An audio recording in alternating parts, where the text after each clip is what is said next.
Viswanathan Anand kembali membuat kejutan dengan mengalahkan Veselin Topalov pada babak kedua Norway Chess. Kemenangannya didapat dengan cara yang tidak biasa, yakni karena lawannya kehabisan waktu, sesuatu yang jarang terjadi di game klasik. Kemenangan ini tidak hanya membuat Anand memimpin sendirian di klasemen sementara, tapi juga mengangkat dia ke peringkat 9 dunia, menggeser Anish Giri. Anand bertindak sebagai hitam dan permainan berlangsung dalam tema pembukaan Gambit Menteri, di mana Anand menerima pion E4, B5, A4, C6, dan kuda C3. Kemudian kuda diusir kembali ke tempatnya. Gajah A6, Menteri C2. Anand mengambil pion, tapi kuda berkembang mengusir menteri ke petak D7. Gajah makan pion, gajah makan, menteri makan, kemudian E6. Gajah berkembang dan kuda raja keluar. Kuda D2. Lalu gajah ke petak E7. Keduanya kemudian rokade. Diikuti benteng D1 dan pion C5. Anand mengorbankan pion dan Topalov mengambil pion tersebut. Ini membuat dirinya tertekan setelah benteng C8 dan ia banyak kehilangan waktu. Topalov bertahan dengan pergerakan kuda sambil menyerang menteri. Menteri menambah serangan pada gajah dan menteri ke B5, sebuah trik karena jika gajah terburu-buru ditukar, kuda makan, dan jika kuda diambil, menteri makan, benteng makan, lalu benteng skak, di mana kuda menutup skak berakhir dengan backrang mate.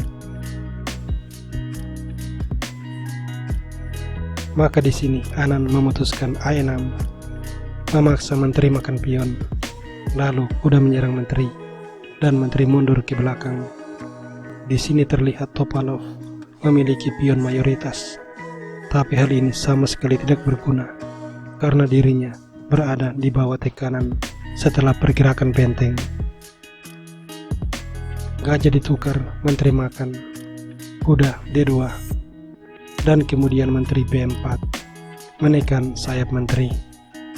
Menteri E2, kuda D4 memaksa pertukaran kuda, menteri makan, dan kemudian B3. Pion H6 menciptakan loop, lalu benteng A2 mencegah penempatan benteng di baris kedua. Pada langkah 25, Anand menggerakkan pion A5. Ini merupakan teknik pressing yang menghambat pergerakan pion mayoritas dan membuat pion B menjadi lemah. Pion H3 dan menteri B4, menteri E1, benteng C3. Kemudian benteng B2, benteng D8, lalu benteng B1, dan kuda D7 mengincar sayap menteri. Setelah menteri E2, benteng B8 dimainkan, dan sampai di sini Topalov memiliki waktu yang sangat kritis. Dia melanjutkan benteng D1, tapi kuda C5 mengancam untuk menghilangkan pion A. Benteng mundur ke B1, lalu benteng D3. Benar-benar menekan pertahanan Topalov.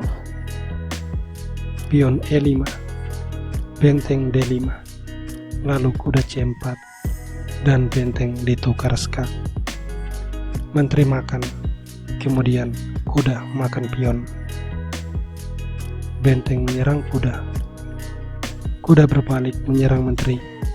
Dan tepat di langkah 37, saat Topalov menaruh menteri di petak D6, dia kehabisan waktu dan Anand memenangkan permainan.